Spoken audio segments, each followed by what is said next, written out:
ओम विष्णु विष्णु अड़वो चुगे न चुगण दे मानस की उणियार विलय कह रे भाइया सुन बड़ो संसार। बोलो गुरु जम्बेश्वर भगवान की जय हो। आज विश्नोई समाज जागृति मंच पर लगातार हमारी बहनें बहुत ही सुंदर भावार्थ और सरलार्थ कर रही हैं शब्दों पर।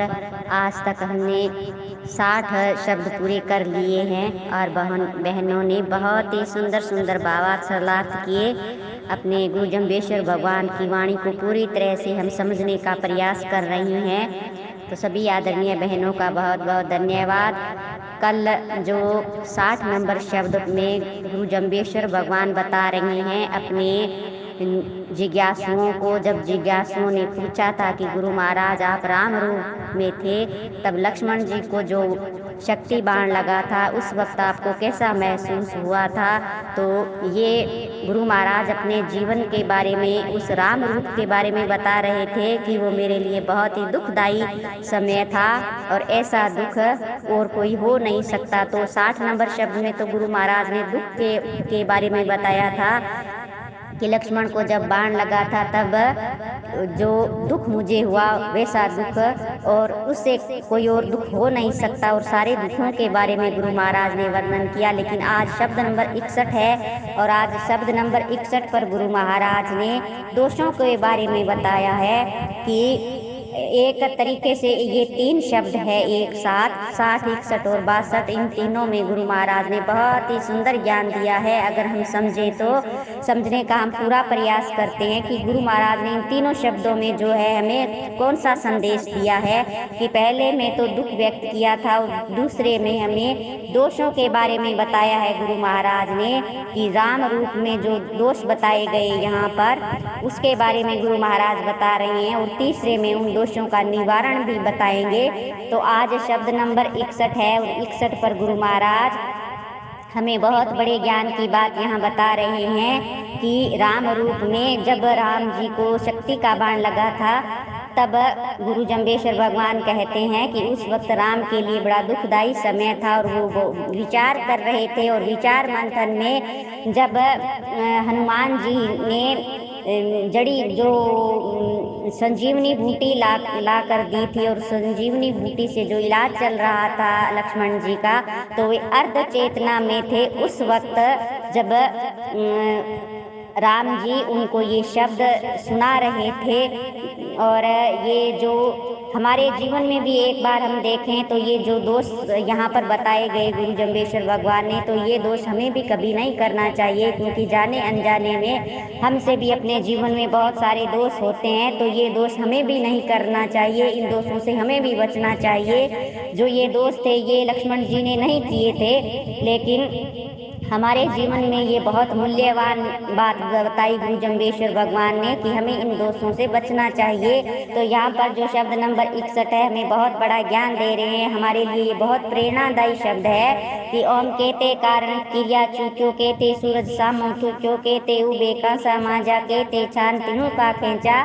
तो यहाँ पर गुरु महाराज कहते हैं कि जब राम रूप में थे तो राम जी ये अपने विचारों मंथन में अपने विचार से जो उनके अंदर विचार आ रहे थे कि ऐसा क्या हो सकता है, मेरा इतना बड़ा जो दुख मुझ पर आया है ये क्यों आया है। तो वहाँ पर गुरु महाराज कहते हैं कि राम जी विचार कर रहे थे कि क्या हुआ ऐसा जो लक्ष्मण जी को शक्ति का बाण लग ही नहीं सकता था, कैसे लग गया।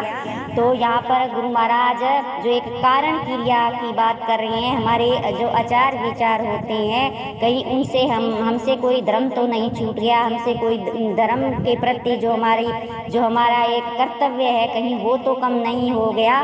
तो इसके बारे में बहुत ही जरूरी जो ज्ञान है यहाँ पर दे रहे हैं राम जी कि भैया ऐसा क्या हुआ, कौन सा ऐसा दोष हो गया जिससे आपको ये शक्ति का बाण लगा। तो गुरु महाराज कहते हैं यहाँ पर कि भैया आपसे कौन सा जो कारण क्रिया है, आपके विचार से कौन सी ऐसी चूक हो गई जो आप इस तरीके से आपको जो शक्ति का बाण लग गया। तो कहते सूरज सामो थुक्यो। तो गुरु महाराज कहते हैं कि सूरज जो सुबह जब सूर्य उगता है तो हमें उनको नमस्कार करना चाहिए कि भूलवश कहीं आपने उसके सामने थूक तो नहीं दिया।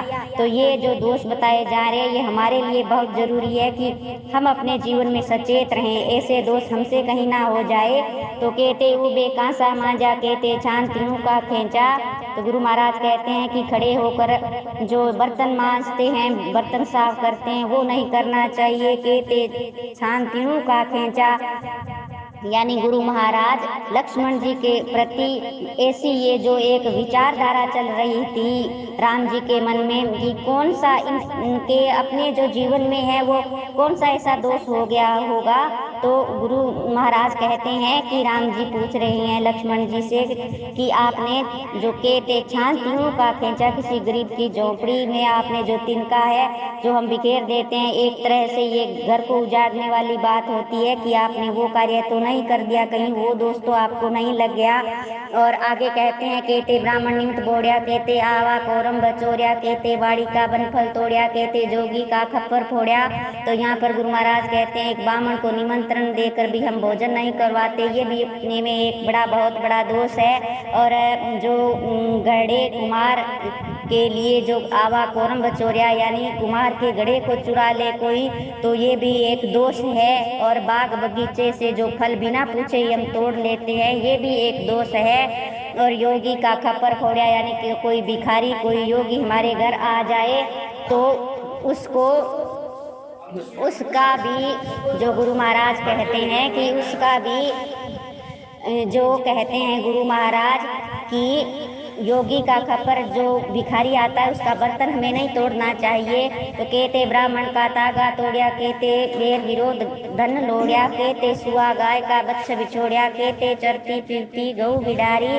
तो यहाँ पर गुरु महाराज कहते हैं कि जो ब्राह्मण होते हैं उनका जो वस्त्र जो उनको जो दान करते हैं या जो उनका जो एक धर्म का अपना होता है कि जो उनके जनेऊ होती है उसको भी हमें नहीं तोड़ना चाहिए, ये भी एक दोष माना जाता है। और कहते बेर विरोध धन लोड़िया, तो ये भी गुरु महाराज कहते हैं कि किसी का विरोधाभास से आपने धन तो इकट्ठा नहीं किया। कहते सुआ गाय का बच बिछोड़िया, कहते चरती फिरती गौ बिडारी, यानी हमें दूध देती हुई गाय का बछड़ा नहीं उसका दूर करना चाहिए। चरती फिरती गायें जो होती है उनको हमें नहीं भगाना चाहिए, डराना नहीं चाहिए, डरा कर उसको भगाना नहीं चाहिए, ये भी एक दोष माना है। और कहते हरि पराई नारी, कहते सगा सहोदर मारिया, कहते तिरिया सिर खड़ग उबारिया, कहते फिरते दातन कियो। तो यहाँ पर गुरु महाराज कहते हैं कि क्या तुमने कभी किसी पराई स्त्री का हरण किया है? क्या तुमने कभी अपने जो सगी संबंधी सहोदर भाई है उनको मारा है? और क्या तुमने अबला जो स्त्री होती है स्त्री के ऊपर आपने हाथ उठाया है, उसके ऊपर तलवार उठाई है या उसको मारने पीटने धमकी देने का प्रयास किया है? क्या तुमने चलते फिरते घूमते हुए कभी दातन किया है?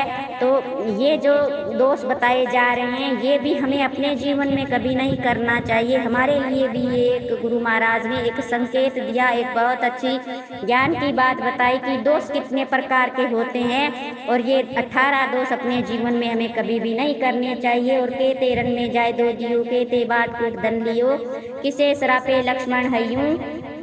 तो गुरु महाराज कहते हैं कि कहते रण में जाए दो दियो, यानी यहाँ पर जो एक दो बात सामने आई कि कईयों में तो यहाँ पर सरलाख युद्ध भूमि के लिए दिया जा रहा है और कईयों को कहते हैं कि जो रण में जो जंगल में आग लगती है उसके लिए भी है कि वो भी है। ऐसे कार्य हमें कभी नहीं करने चाहिए। कहते बाट कूट धन लियो, यानी आपने अपनी जो जबरदस्ती से कई बार मार पीट करके जो धन लूट लिया जाता है वो कार्य हमें कभी नहीं करना चाहिए। किसे सरापे लक्ष्मण हयूं, यानी भैया आपको इनमें से कौन सा दोष ऐसा लगा है जिसके कारण आप को ये शक्ति का बाण लगा और आप मूर्छित हो गए।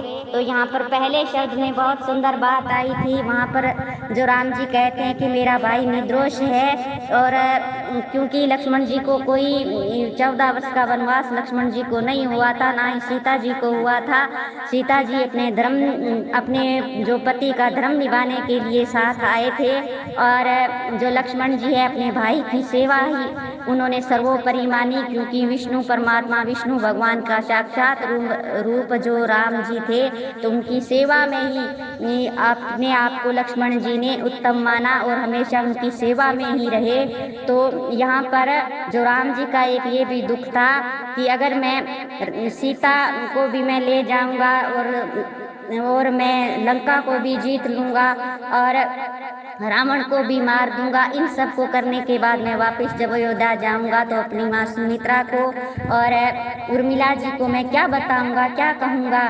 तो ये बहुत भारी जो एक दुख था राम जी के मन में, और इन्हीं वचनों को यहाँ पर जो राम जी कहते हैं कि भैया आपके जीवन में ऐसा जो दोष हुआ जिसके कारण आपको ये शक्ति का बाण लगा। तो ये सारे वचन है लक्ष्मण जी अर्ध मूर्छा में सुन रहे थे, और संजीवनी बूटी के स्वास्थ्य ठीक होने के बाद जो लक्ष्मण जी अगले अपने शब्द नंबर 62 में बताएंगे कि ये जो दोष है ये लक्ष्मण जी ने नहीं किए थे, लेकिन गुरु जम्बेश्वर भगवान ने हमें बहुत सुंदर यहाँ पर एक शब्द के माध्यम से बताया कि ये दोष जो है, हमारे जीवन में भी बहुत सारे दोष होते हैं, तो ये हमें दोष कभी नहीं करने चाहिए। और आज ये सारांश के रूप में हमारे गुरु जम्बेश्वर भगवान का जो 61 नंबर का शब्द है, बोलो गुरु जम्बेश्वर भगवान की जय हो।